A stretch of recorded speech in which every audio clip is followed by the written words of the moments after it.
Hello everyone, last class में हमने हर्यक वंश के बारे में पढ़ा था और आप सभी ने बिंबिसार, अजातशत्रु और उदयन के बारे में जाना। आज हम शिशुनाग वंश के बारे में पढ़ने वाले हैं। शिशुनाग वंश में आप दो इंपॉर्टेंट राजा के बारे में पढ़ेंगे, एक तो शिशुनाग जो कि संस्थापक थे और कालाशोक जो उनके बेटे थे। उसके बाद हम नंद वंश के बारे में पढ़ेंगे। नंद वंश में आप महापद्मानंद और धनानंद के बारे में पढ़ेंगे। ये दोनों डायनेस्टी आज हम कंप्लीट करेंगे। साथ ही साथ आपके इंपॉर्टेंट नोट्स भी तैयार हो जाएंगे जो आपके आगामी परीक्षा के लिए बहुत इंपॉर्टेंट रहेंगे। तो आइए शुरू करते हैं।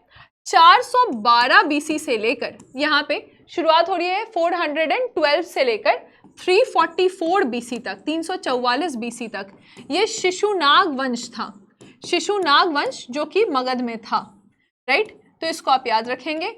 शिशुनाग, जैसे कि लास्ट क्लास में हमने पढ़ा था कि ये अमत्य थे और इन्होंने शिशुनाग वंश की स्थापना की थी। शिशुनाग वंश के संस्थापक जो है उनका नाम भी शिशुनाग ही है, ठीक है। तो ये जो शिशुनाग हैं, जो फर्स्ट रूलर हो जाएंगे, इनका नाम क्या है? शिशुनाग है। इन्होंने कब से कब तक रूल किया था? तो 412 बीसी से इन्होंने स्थापना की और 394 बीसी तक इन्होंने ये रूल किया है, ठीक है। कॉमन एरा या ईसा पूर्व भी आप लिख सकते हैं। तो इन्होंने रूल किया है और इनके समय में जो इंपॉर्टेंट चीज हुआ था कि वत्स, ठीक है, तो वत्स और अवंती, जो अवंती उज्जैन है, तो अवंती दोनों को ही इन्होंने मिला लिया था। किसमें? तो मगध साम्राज्य में, ठीक है। मगध के साम्राज्य में इन दोनों क्षेत्र को इन्होंने आपस में, मतलब इन्होंने मिला लिया था और जीत कर मिला लिया था, ठीक है। फिर आप देखिएगा कि महावंश जो किताब है, इसके अनुसार, बौद्ध का ये किताब है, बौद्ध मान्यता का ये किताब है, इसके अनुसार क्या था कि इन्होंने अपनी जो राजधानी है वो वैशाली रखी थी, ठीक है। तो अभी तक आपने पढ़ा है कि गरीबरज या राजगीर मगध की राजधानी रही जो कि हर्यक वंश में था और उज्जैन ने इसकी राजधानी पाटलिपुत्रा को बनाई थी। लेकिन इसी बीच में शिशुनाग ने क्या किया था कि राजधानी को बदलकर अब महावंश के अनुसार जो राजधानी है वो हो गई यहाँ पे वैशाली। तो वैशाली भी मगध की राजधानी रही है। साथ ही साथ इन्होंने, इनका जो साम्राज्य था ये बंगाल से लेकर मालवा तक था, यानी पूरब में बंगाल हो गया और पश्चिम में मालवा तक का इनका पूरा का पूरा साम्राज्य बना हुआ था। इनके बेटे हैं, इनके बेटे का नाम क्या है? काल अशोक है। तो जब इनका साम्राज्य कंप्लीट होता है तो अब काल अशोक के बारे में आप पढ़ते हैं। कालाशोक के बारे में जो सबसे इंपॉर्टेंट चीज है वो आप ये पढ़ते हैं कि कालाशोक ने वैशाली में दूसरी बौद्ध संगति की थी। ये सबसे ज्यादा पूछा जाता है कि कहाँ पे इन्होंने बौद्ध संगति की थी। तो दूसरी बौद्ध संगति कहाँ पे हुई थी? तो ये वैशाली में हुई थी। और वैशाली में इस बौद्ध संगति में, यानी बुद्धिस्ट काउंसिल में क्या हुआ था? सबसे इंपॉर्टेंट चीज जो कि यहाँ पे क्या हुआ था कि ये दो भागों में विभाजित हुआ था, जिसको आप बोलते हैं महासंगिक और स्थविर, ठीक है। तो स्थविर जो है या स्थविर के साथ साथ महासंगिक, ये कहां पे हो रहा है? तो ये सेकेंड बुद्धिस्ट काउंसिल में ये दो भागों में ये विभाजित हो रहा है। साथ ही साथ आप देखिएगा कि अब वापस से जो राजधानी है वो पाटलिपुत्रा बन गई, यानी वैशाली अब राजधानी नहीं है। राजधानी अब वापस से कौन सी बन जाएगी? पाटलिपुत्रा को फिर से राजधानी यहाँ पर बनाया जाएगा। किसके द्वारा? तो कालाशोक के द्वारा इसको बनाया जाएगा। कई सारे पुराना में लिखा रहता है कि इसको काकवर्ण कहते हैं, ठीक है। तो ये जो राजा है इसको क्या कहते हैं? इसको काक वर्ण के नाम से भी जाना जाता है। ये कहाँ? तो पुराना में ये लिखा हुआ है कि ये काक वर्ण के नाम से इस राजा को, कालाशोक को जाना जा रहा है। ये भी आपके लिए इंपॉर्टेंट नोट्स हो जाएंगे।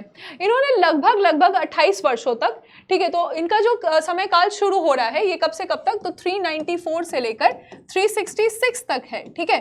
तो इन्होंने लगभग 28 वर्षों तक शासन किया है। इसको भी आप नोट डाउन कर सकते हैं। द्वितीय बौद्ध संगति यहाँ पे हुई है। ऐसा कहा गया है कि इनको महापद्मानंद ने ही एक्चुअली चाकू मारकर इनकी हत्या कर दी थी। महापद्मानंद ने चाकू मारकर इनकी हत्या कर दी थी, ऐसा भी कई जगह मेंशन किया हुआ है। इनके 10 पुत्र थे, ठीक है, इनके 10 पुत्र थे और इनके जो 10 पुत्र हैं इन्होंने मिलकर इनके जाने के 22 वर्ष तक शासन किया और फिर 344 में ये आपका शिशुनाग वंश समाप्त हो गया। और इसी के समय में बाण भट्ट ने एक किताब लिखी थी, हर्षचरित्र। ये भी आप याद रखिएगा। तो बाण भट्ट, ठीक है, बाण भट्ट ने किताब लिखी है और ये हर्षचरित्र नाम का यहाँ पे चरित्र नाम का किताब यहाँ लिखा गया है, इसको भी आप ध्यान रखेंगे। राइट, आगे हम देखेंगे तो 344 बीसी से फिर शुरू क्या हो जाता है, 22 वर्ष तक उनके 10 पुत्रों ने इसमें शासन किया। 344 से लेकर 323 तक क्या हो जाएगा, नंद वंश शुरू हो जाएगा। 344 से लेकर 323 तक, है ना। तो यहाँ पे मतलब नंद वंश यहाँ शुरू हो जाएगा, जिसमें सबसे इंपॉर्टेंट नंद वंश में जो सबसे इंपॉर्टेंट है, जिनको एक राट की उपाधि भी दी गई है, ये है महापद्मानंद। ठीक है, महापद्मानंद। कहा जाता है कि ये जो है एक शूद्र थे, ये शूद्र थे और इन्होंने जितने भी, ये जो शूद्र थे, इन्होंने जितने भी क्षत्रिय थे उनका वध कर दिया था। तो ये संस्थापक हैं जो कि शूद्र हैं और क्षत्रियों का वंश करने के कारण इनको सर्व क्षत्रांक भी कहा गया है। तो अगर कहीं पे आप देखिएगा कि ऐसा लिखा रहेगा कि सर्व क्षत्रांत तक, तो ये इसका मतलब है कि सभी क्षत्रियों का इन्होंने नाश कर दिया था या विनाश कर दिया था, ऐसे आप लिख सकते हैं। और आप जानते हैं कि परशुराम ने भी यही काम किया था, तो इसीलिए इनको यहाँ पे भार्गव भी कहा गया है। भार्गव का मतलब क्या हुआ कि दूसरा परशुराम या परशुराम का अवतार भी कहा गया है। परशुराम का यहाँ पे इनको अवतार भी कहा गया। अगर आपसे पूछा जाएगा ये सारे टाइटल किनको मिले हैं, तो वो महापद्मानंद को मिले हैं। एक राट या एक छत्र का भी नाम दिया गया है, क्योंकि ये बहुत ज्यादा शक्तिशाली थे, तो इनको एक छत्र और एक राट का भी यहाँ पर इनको उपाधि दी गई है।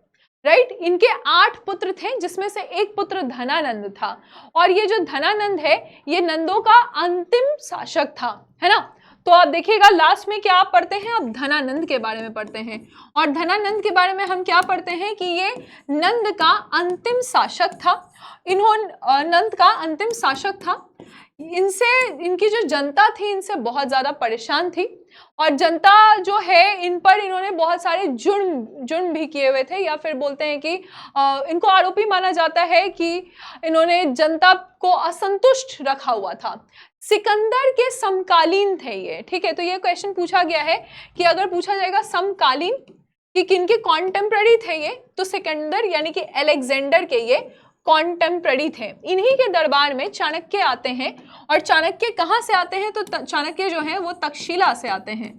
ठीक है, तो इनके दरबार में कौन आते हैं, चाणक्य आते हैं, और चाणक्य को इन्होंने अपमानित किया था, ऐसा भी कई सारे ग्रंथों में लिखा हुआ है। ग्रीक यानी कि यूनानी लोग जो हैं इनको अग्रिम, इनका नाम दिया गया था, अग्रमीज इनको कहते थे। ठीक है, तो ये यूनानी लोग जो है इसको अग्रमीज, ठीक है, अग्रमीज कहते थे। ये कौन है, ये यूनानी लोग, इनका नाम रखे हुए थे। किनका नाम, तो धनानंद का नाम रखे हुए थे। राइट, उसके बाद फिर आप जानते ही हैं कि चाणक्य की मदद से चंद्रगुप्त मौर्य राजा बनते हैं, और 322 बीसी में इन्होंने धनानंद की हत्या कर दी थी। तो बेसिकली आज का ये 2 टॉपिक हमारा कंप्लीट होता है। सेशन अच्छा लग रहा है तो मुझे बताइएगा कमेंट सेक्शन में। हमारा एजेंडा है कि कम से कम समय में आपको इम्पोर्टेंट से इम्पोर्टेंट जानकारी मिल जाए, ताकि बीपीएससी के प्रीलिम्स में आपको ज़्यादा मुश्किल ना आए। इसी तरह से हमने एक करंट अफेयर्स का भी सेशन बनाया हुआ है, जिसका नाम कीर्ति बैच है। तो 1.5 साल का आपका करंट अफेयर्स 71st बीपीएससी के लिए वहाँ कंप्लीट हो जाएगा। उसमें जुड़ना मत भूलिएगा, ये आपको उत्कर्ष क्लासेस के ऐप पे मिल जाएगा। Thank you.